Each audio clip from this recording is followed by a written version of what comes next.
Hey everyone, I wanted to do a video about Curiosity Chronicles. Kind of an update video because several years ago, our very first year homeschooling, we used or tried using Curiosity Chronicles snapshots of ancient history. And I made a video kind of, were we quitting it? Did we quit it? Yes, we did. And why? And I wanted to kind of make a follow-up to that. So when we started homeschooling, the year we started using Curiosity Chronicles, my daughter was second grade. That was our first year homeschooling. And I'll link that video that I made down below, but if I remember, the gist of it was I didn't think Curiosity Chronicles was a bad program, but it just wasn't working for us. And there were a couple of reasons for that at the time.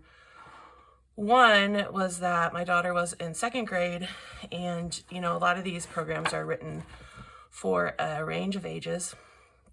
And for me, being a new first-time homeschooler, using something that wasn't content standards based was hard for me to know how much of it she should be retaining. And so that was, kind of frustrating for me to not know, were we doing enough? So that was one thing that I didn't love about it then. And then also in the instructor's manual, there was a lot of, let's see if I can find an example here. A lot of other sources to read. Let's see, I can't find an example of it. They do give reading, the cross references. So all these different things you could cross reference. And that was really overwhelming to me as well. And then just not knowing how much of this do I need to do and all of that. It was overwhelming for me. And so in retrospect, I think part of that was just being a new homeschooler, working on it with a pretty young child. And so those were, I think, my main kind of issues I had with it when we tried using it back in second grade. That and that it seemed difficult to just stay on ancient history for an entire year. So looking back, if I'd known then what I know now, what would I do differently? I would use this again. We are using this currently. Right now we are doing snapshots of early modern history, and I wish that we had stuck with it. I think I probably, if I had it to do all over again, I wouldn't start this in second grade. I think I would start this in third grade, do ancients in third grade, do medieval in fourth grade, early modern in fifth grade, modern in sixth, and then I believe there's supposed to be 2 more volumes of modern coming out. So if you did the first volume in sixth grade, then you could do the second in seventh grade and the third in eighth grade. I would do that, first of all. And I wish I had realized, I don't know if it's just a bad researching on my part, or just there weren't a ton of secular history curriculums available when we started. But I wish that I had kind of realized the progression that the books go through, the age progression, and realize that each year they get a little bit, more difficult. And then, once you find a program, you start it, it's just much easier to keep going with it. I wish that we had done that. But I kind of wanted to show you. So let's see. A look through the ancients, just the difference in the amount of text and what the pages look like. Now, this is, I had this PDF from when I did it with my daughter. They have written some new chapters, which you can buy as an add-on, so we did do that. And then this is an older copy of medieval. All of them now are printed in this larger size. So mine don't all match up because I got them all at different times. But so you can kind of get a look at their first year of doing this in ancients and kind of the amount of information that's included and what the pages look like. So here's a chapter, not a ton of dialogue. And that's it, about 5 pages. And then if we look at medieval, you can see there's more, I'm about to sneeze, excuse me, more text on the page, and it's a little tighter.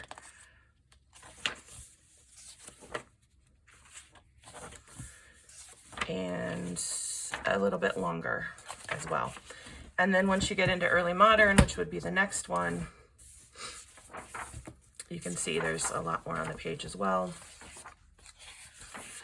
And early modern, you're squeezing a lot more in. Early modern is 2 books, but this covers 36 weeks.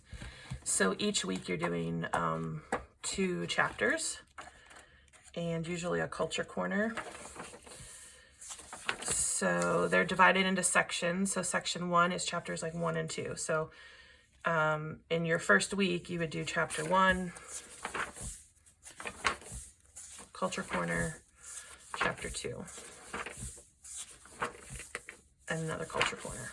And then you'd move on to section 2, which would be the next week. So it's a lot more to fit in than something like this in Ancients.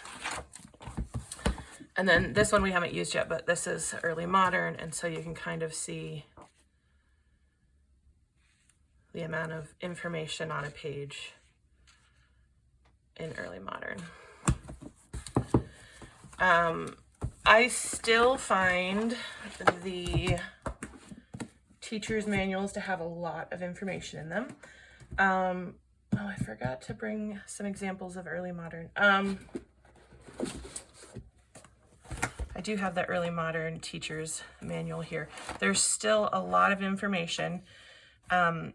We did History Quest for a couple of years, and I liked that as well. There were things I liked and didn't like, you know, as with everything.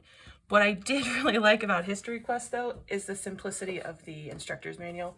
I'll show you real quick here. This is History Quest Middle Times, and the layout is just much simpler.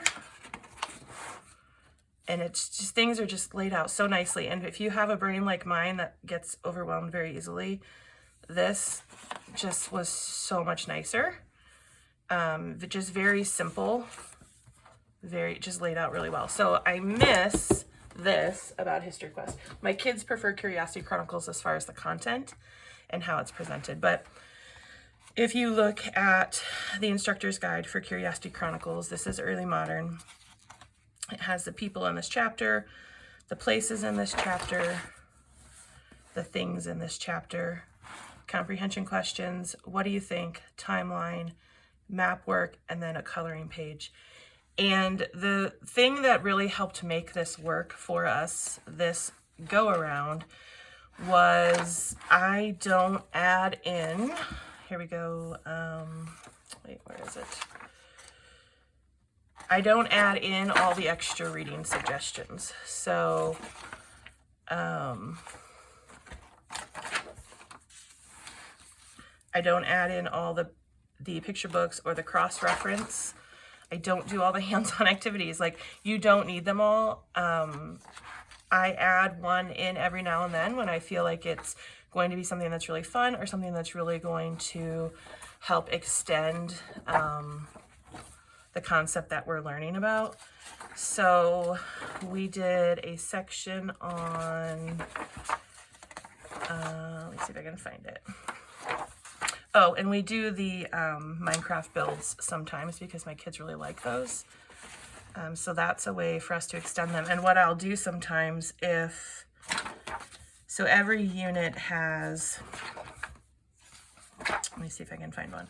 Every unit has a Minecraft build. So here's one where you're building Hyde Park Barracks in Sydney.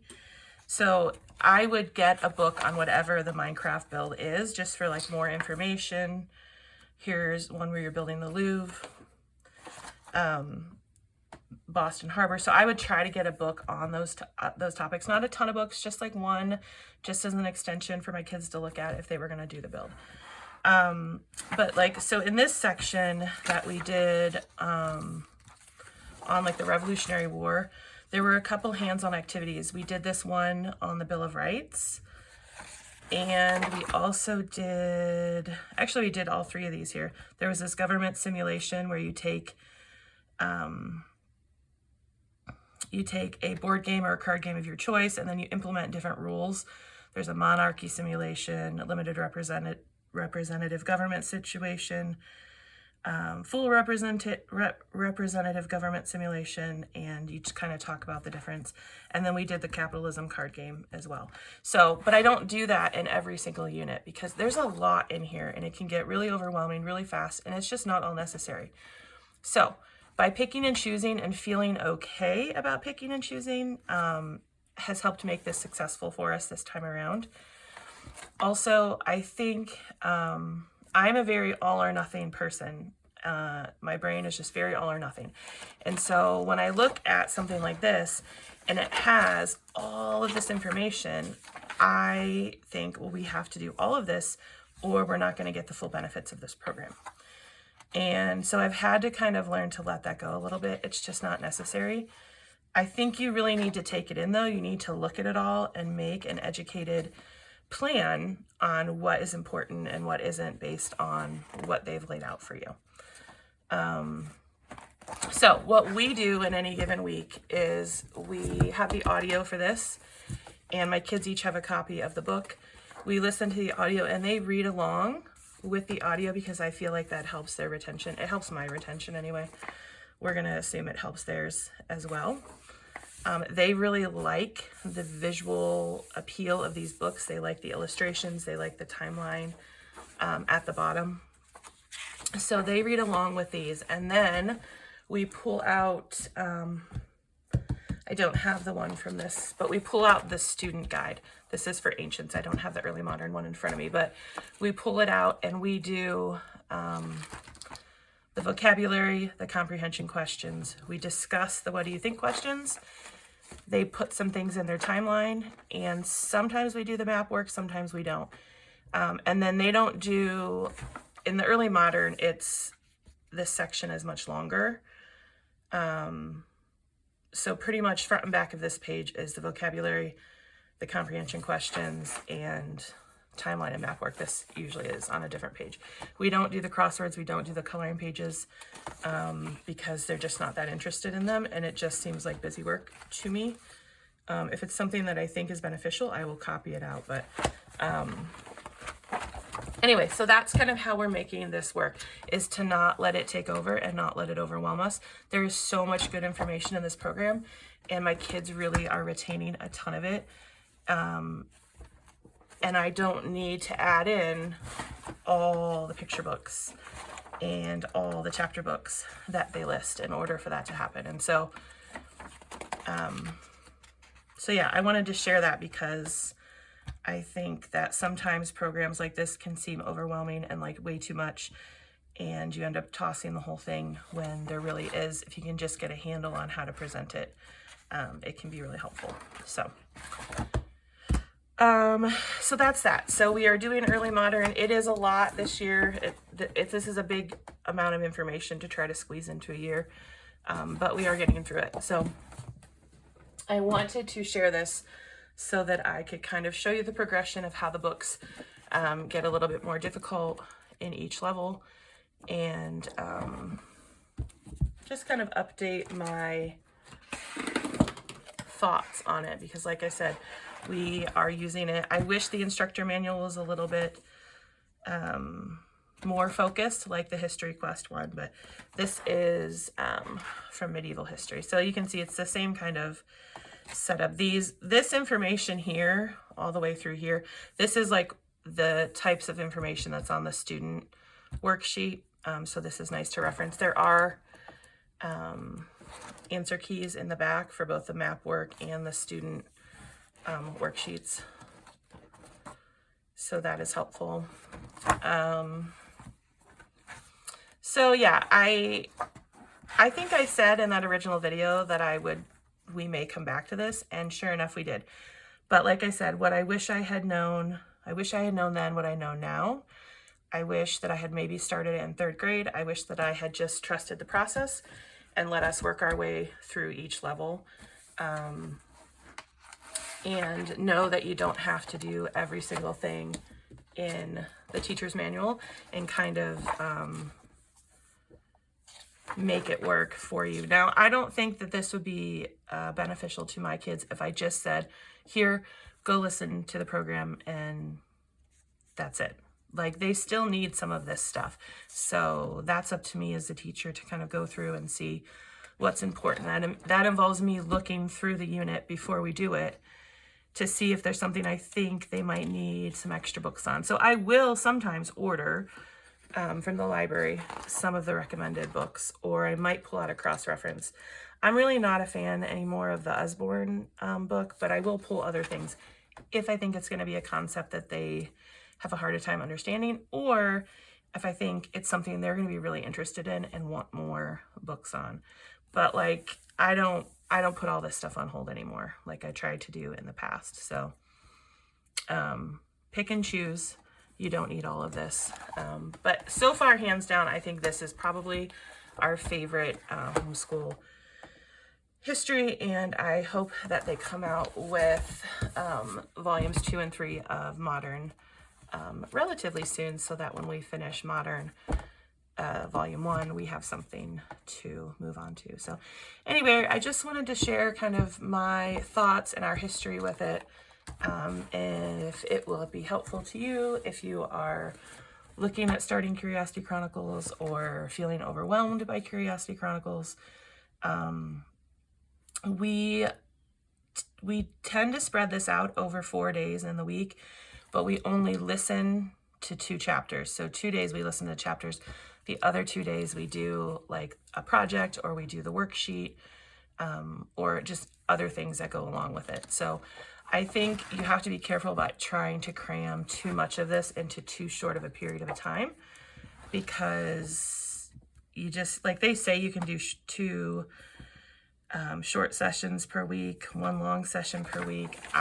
For us, it's better to split it into 4 sessions. Can we do it in 2? Yes. But do I feel like my kids' brains have enough time to absorb and process everything that we learned in that shorter amount of time? No. So anyway, I feel like this video maybe was a little all over the place, but I wanted to try to get some of my thoughts out there for you, and just kind of update that video from several years ago, where I first talked about Curiosity Chronicles. So if you have any questions, let me know down below.